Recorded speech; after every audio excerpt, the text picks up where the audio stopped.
অনেক দিনের একটা ইচ্ছে পূরণ হলো। 26শে জানুয়ারি বাড়িতে ভেটকির পাতুরি বানানো হয়েছিল আর বানিয়েছিল আমার হাজবেন্ড। তো প্রথমে ভেটকি মাছটাকে একটুখানি নুন আর লেবু দিয়ে ম্যারিনেট করে রাখতে হবে কিছুক্ষণ। তো তারপর একটা পাত্রে ম্যারিনেশনের জন্য টক দই, সর্ষে, কালো সর্ষে, সাদা সর্ষে, একটু কাজু বাদাম, একটু কিশমিশ আর একটু আমন্ড বাদাম একসাথে পেস্ট করে একটু নুন হলুদ দিয়ে মাছটাকে ম্যারিনেট করে কিছুক্ষণ রেখে দিতে হবে। তারপর ওই ম্যারিনেশনের মশলাটা দিয়ে মাছ ভেটকির ফিলেগুলো দিয়ে আর ওপর থেকে একটা কাঁচা লঙ্কা দিয়ে কলা পাতায় র্যাপ করে দিয়েই আমাদের পাতুরিগুলো একটা একটা করে রেডি করে নিয়েছি। আর কলা পাতাটা অবশ্যই একটুখানি পুড়িয়ে নিতে হবে, গ্যাসের ওভেনে একটু পুড়িয়ে নিতে হবে, তাহলে র্যাপিংটা ভালো হবে, না হলে ছিঁড়ে যেতে পারে কলা পাতাটা।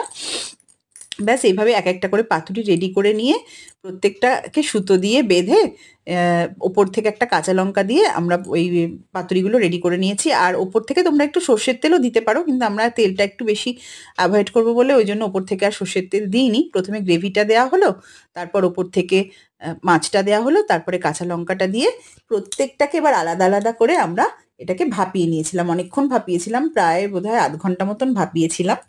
তো ভাপানোর পর আমাদের পাতুরি একদম রেডি হয়ে গিয়েছিল। ওই যেগুলো স্টিম আমার ভাতের মারগালার যেগুলো থাকে না, ওইগুলোতেই আমি করেছিলাম, আমার কাছে এখন হাতের কাছে ওটাই ছিল।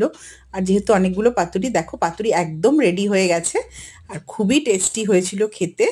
তো দেখে নাও পাতুরি, ভেটকির পাতুরি।